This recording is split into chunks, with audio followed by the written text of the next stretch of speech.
अस्सलाम वालेकुम स्टूडेंट्स, कैसे हैं आप सब। लास्ट लेक्चर में हमने देखा था एक्सरसाइज नंबर 1.3 की दो टाइप्स हमने देखी थी, टाइप 3 और 4। उससे पहली जो वीडियो थी उसमें हमने देखा था टाइप 1 और 2 को। अब इसके जो लास्ट दो क्वेश्चन है 15th और 16, ये दोनों सॉल्व होंगे। एक और टाइप है टाइप 5। अब मैं आपको समझाता हूँ कि वो टाइप 5 क्या है। आप इस वीडियो को एंड तक देखेंगे तो इंशाल्लाह आपको टाइप 5 की सही समझ आ जाएगी।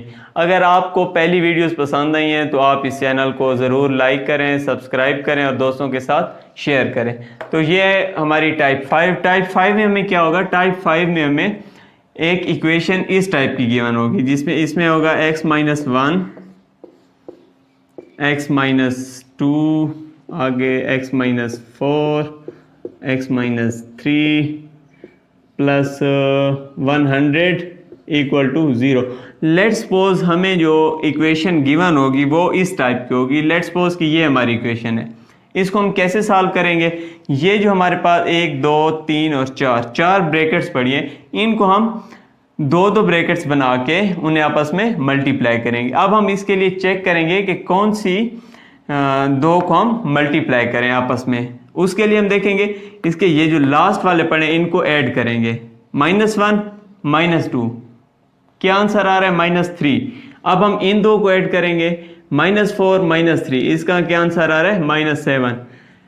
जो भी दो पेयर जिनके ये लास्ट वाले ऐड करने से बाकी दो को के भी लास्ट वाले ऐड करने से आंसर इक्वल आएगा, उनके हम आपस में पेयर्स बनाएंगे। अब इसका इन दोनों का आपस में पेयर नहीं बनता क्योंकि इसका आंसर आ रहा था -3, इन दोनों का आंसर आ रहा था -7। अब हम फर्स्ट और थर्ड को चेक करते हैं। इसका -1 और -4, -5, -2 और -3 -5। यानी अगर हम फर्स्ट और थर्ड का पेयर बनाएं और सेकंड और फोर्थ का बनाएं तो इन्हें हम इजीली सॉल्व कर सकते हैं क्योंकि इन दोनों का आंसर सेम आ रहा है। अभी मैं आपको इसका जो क्वेश्चन नंबर, इसके दो क्वेश्चन है, क्वेश्चन 15 मैं करूंगा, 16 आप लोग करेंगे, तो आपको इंशाल्लाह समझ आ जाएगी। इसको गौर से देखें। क्वेश्चन नंबर 15 में x plus 1 into x plus 3 into x minus 5 into x minus 7 is equal to 192। हम इनको उसी तरीके सॉल्व करेंगे। 1 + 3 4, -5 -7 -12। 4 और -12 इक्वल नहीं है तो मतलब हम ये पेयर नहीं बना सकते। 1 + -5 प्लस माइनस माइनस 1 -5 -4 + 3 -7 -7 + 3 क्या हो जाएगा -4। मतलब अगर हम इन दो का पेयर बनाएं और इनका पेयर बनाएं तो इनका आंसर इक्वल आता है। आंसर कैसे इक्वल आ रहा है, इस 1 को इस 5 के -5 के साथ ऐड करें तो आंसर क्या आता है -4। इस 3 को इस -7 के साथ ऐड करें तो आंसर क्या आता है -4। मतलब दोनों के आंसर सेम आ रहे हैं तो हम इनके इस तरीके से पेयर बनाएंगे। इनको इस तरीके से लिख लेते हैं, x + 1 इसके साथ लिख लेते हैं जो इसका पेयर बन रहा था x - 5। बाकी बच गया x + 3, इसका पेयर बन रहा था x - 7 इज इक्वल टू 192। अब इन दो को आपस में मल्टीप्लाई करेंगे, इन दो को आपस में, इनको आपस में मल्टीप्लाई करते हैं। x दोनों के साथ मल्टीप्लाई होगा, x into x x square, x into -5 ये हो जाएगा -5x plus 1 into x plus x plus 1 into -5 ये हो जाएगा -5। अब इनको सॉल्व करेंगे। x into x x square, x into -7 plus 3 into x plus 3x plus minus -3 7 21 is equal to 192। हमने जस्ट क्या किया, इन दो को आपस में मल्टीप्लाई किया, इन दो को आपस में मल्टीप्लाई किया। अब आगे हम इन्हें सिंप्लीफाई करेंगे। यहाँ पर है x square -5x plus x -4x, आगे -5, ठीक है। उसके बाद यहाँ पे पड़ा x square -7x plus 3x, क्या बचेगा -4x, आगे -21 इज इक्वल टू 192। अब इन दोनों के स्टार्ट में क्या है, x² -4x, इसके स्टार्ट में क्या है, x² -4x। अब हम इस x² -4x को y के इक्वल लेट करेंगे और फिर आगे क्वेश्चन को सॉल्व करेंगे। जब हम लेट करते हैं, यहाँ पे लिख लेता हूँ let x square minus 4x is equal to y. ये चीज़ मैंने कर ली, let x square minus 4x is equal to y. यहाँ पे पुट कर देता हूँ एक्स स्क्वायर माइनस 4x की जगह पे y, तो यहाँ पे आएगा y, आगे पड़ा है -5, इस ब्रैकेट में पड़ा है y, आगे पड़ा है -21 इक्वल टू 192। अब क्या करेंगे, अब इनको आपस में मल्टीप्लाई कर देंगे। मल्टीप्लीकेशन उसी तरीके से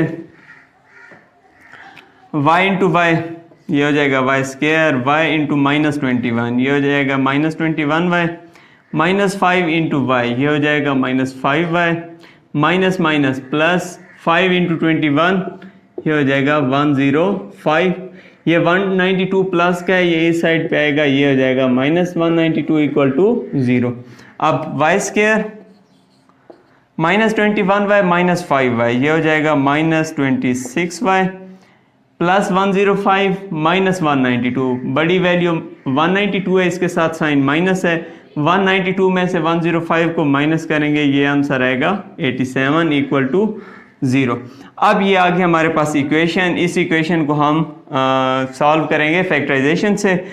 तो मैं इसको अभी डायरेक्ट कर रहा हूँ क्योंकि आपको मैं पहले ही बता चुका हूँ कि फैक्टराइजेशन को हम कैसे सॉल्व करते हैं। अगर आपको पेयर बनाने का नहीं पता या फैक्टराइजेशन सॉल्व करने का नहीं पता तो आप एक्सरसाइज नंबर 1.1 की जो वीडियो है मेरे चैनल पर आप वो देख सकते हैं। वहाँ पे मैंने बहुत डिटेल में समझाया कि हम कैसे पेयर बनाते हैं। पेयर में ये करते हैं कि फर्स्ट और लास्ट को आपस में मल्टीप्लाई करते हैं, इसका जो आंसर आता है और ये जो दरमियान में वैल्यू पड़ी है इसके ऐसे पेयर बनाते हैं कि उनको आपस में मल्टीप्लाई करें तो इन दो को मल्टीप्लाई करने से जो आंसर आया था उसके इक्वल आंसर आए, और अगर उन्हें ऐड करें तो यही चीज़ बने। मतलब इन्हें हमने मल्टीप्लाई किया तो इसका आंसर बन रहा है -87y स्क्वायर। अब हम इसके ऐसे पेयर बनाएंगे कि उन्हें मल्टीप्लाई करें तो हमारे पास आंसर -87y स्क्वायर बने, और उन्हें आपस में ऐड करें तो आंसर -26y बने। यहाँ पे माइनस है तो इसका मतलब यह है कि एक वैल्यू हमारी इन पेयर, इसके जो पेयर बनाएंगे उसमें एक वैल्यू प्लस की होगी, एक माइनस की होगी। अब हम देखेंगे कि जो बड़ी वैल्यू होगी उसके साथ कौन सा साइन होगा। इसके साथ माइनस का साइन है तो बड़ी वैल्यू के साथ हमेशा माइनस का साइन होगा, ये हो जाएगा वाई स्क्वायर। अब मैं कहता हूँ कि -29y plus 3y is -87 equal to 0। अब सबसे पहले तो minus multiply by plus, plus minus minus आ गया, 29 को 3 से मल्टीप्लाई करें 87, इस y को y के साथ मल्टीप्लाई करें वाई स्क्वायर, ये चीज़ तो हमारी हो गई सेटिस्फाई। दूसरी क्या इसकी थी कंडीशन, वो ये थी कि अगर हम इन्हें ऐड करें तो इसका आंसर ये वाली चीज़ बने, -29y प्लस 3y, तो आंसर क्या बन रहा है -26y। तो हमारी ये भी चीज़ सॉल्व है। अब हम क्या करेंगे, अब हम इसकी उसी तरीके से फैक्टराइजेशन करेंगे। फैक्टराइजेशन में इसके पेयर्स बनाएंगे, इन दो में से देखेंगे क्या चीज़ कॉमन आ रही है। इनमें से यहाँ पे y पड़ा है, यहाँ भी y पड़ा है, एक y कॉमन आ गया, यहाँ पे क्या बच गया y माइनस, यहाँ पे क्या बच गया 29, क्योंकि y तो हमने कॉमन ले लिया, प्लस अब यहाँ से क्या कॉमन आ रहा है 3 कॉमन आ रहा है, क्यों, यहाँ पे बच जाएगा y माइनस 87 पे 3 वाला टेबल जाता है 29 टाइम्स इक्वल टू 0।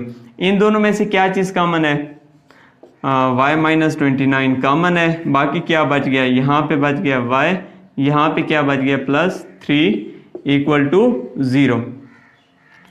अब हमारे पास y की दो वैल्यूज फाइंड हो गई, एक y की value y minus 29, second value y plus 3, तो ये हो गया y माइनस 29 इक्वल टू 0 और y plus 3 equal to 0। y की वैल्यू फाइंड करनी है, -29 दूसरी साइड पे जाएगा तो ये हो जाएगा y इज इक्वल टू +29, एक वैल्यू ये आ गई, सेकेंड वैल्यू +3 दूसरी साइड पे जाएगा तो ये हो जाएगा -3। तो ये आ गई हमारे पास y की दो वैल्यूज। अब हमने क्या करना है, हमने y को किस चीज़ के इक्वल लेट किया था, हमने y को इक्वल लेट किया था x स्क्वायर माइनस 4x। तो अगर हम y की वैल्यू 29 लें तो y की जगह पे क्या आएगा, एक्स स्क्वायर माइनस 4x, ये आ गया x square minus 4x is equal to 29। यहाँ पे क्या आएगा, y की जगह पे x square minus 4x is equal to -3। अब x square minus 4x plus 29 दूसरी साइड पे आएगा तो ये हो जाएगा -29 इक्वल टू 0। ये हो जाएगा एक्स स्क्वायर माइनस 4x -3 इस साइड पे आएगा तो ये हो जाएगा +3 इक्वल टू 0। अब हम क्या करेंगे, अब हम इसे सॉल्व करेंगे इन दोनों इक्वेशंस को क्वाड्रेटिक फार्मूले से। क्वाड्रेटिक फार्मूले से जब सॉल्व करेंगे, दो वैल्यूज यहाँ से x की आ जाएंगी, दो वैल्यूज यहाँ से आ जाएंगी x की, वो हमारा आंसर होगा। यहाँ पे मैं आपको a, b और c की वैल्यूज भी बता देता हूँ, क्वाड्रेटिक फार्मूला भी लिख देता हूँ। आगे आपने क्वाड्रेटिक फार्मूले में पुट खुद करना है और आगे उसकी जो वैल्यूज हैं वो फाइंड खुद करनी है। यहाँ पे a की वैल्यू क्या होती है जो एक्स स्क्वायर के साथ, तो एक्स स्क्वायर के साथ क्या पड़ा है 1, तो a is equal to 1। b की वैल्यू होती है जो x के साथ वैल्यू पड़ी, x के साथ पड़ा है -4, ये आ जाएगा -4। c की वैल्यू वो होती है जो कांस्टेंट हो, कांस्टेंट क्या है -29, तो c इज इक्वल टू -29। इसके बाद आपने क्वाड्रेटिक फार्मूला अप्लाई करना है, apply quadratic formula, apply quadratic formula. यहाँ पे आप क्वाड्रेटिक फार्मूला अप्लाई करेंगे, x की दो वैल्यूज आ जाएंगी, वो आप लोग लिख लेंगे। अब सेकंड क्या है, यहाँ पे a की वैल्यू क्या होगी जो x के साथ पड़ा है 1, b की वैल्यू यहाँ भी होगी -4 और c की वैल्यू यहाँ होगी +3। यहाँ भी आपने यही सेम चीज़ अप्लाई करते हैं, मतलब यहाँ भी क्वाड्रेटिक फार्मूला अप्लाई करना है, यहाँ भी करना है। यहाँ से दो वैल्यूज हमें मिल जाएंगी, दो वैल्यूज यहाँ से मिल जाएंगी, तो हमारा जो क्वेश्चन है वो सॉल्व हो जाएगा। इसका जो क्वेश्चन नंबर 16 है वो इसी तरीके से सॉल्व होगा। अगर वो आपसे सॉल्व ना हो तो आप कमेंट सेक्शन में मुझसे पूछ सकते हैं, या यहाँ से आगे आपको किसी भी चीज़ में कोई किसी स्टेप में कोई परेशानी होती है तो आप मुझसे कमेंट सेक्शन में पूछ सकते हैं, मैं आपको इंशाल्लाह जल्द अज जल्द रिप्लाई करूँगा। तो नेक्स्ट वीडियो में मैं आपको बताऊंगा एक्सरसाइज नंबर 1.4 के बारे में। अगर आपको इस चीज़ की समझ आई है तो दोस्तों के साथ ज़रूर शेयर करें और मेरे चैनल को सब्सक्राइब करें और वीडियोस को ज़रूर लाइक करें। तो नेक्स्ट वीडियो के लिए फिर इंशाल्लाह मिलते हैं, तब तक के लिए अल्लाह हाफ़िज़।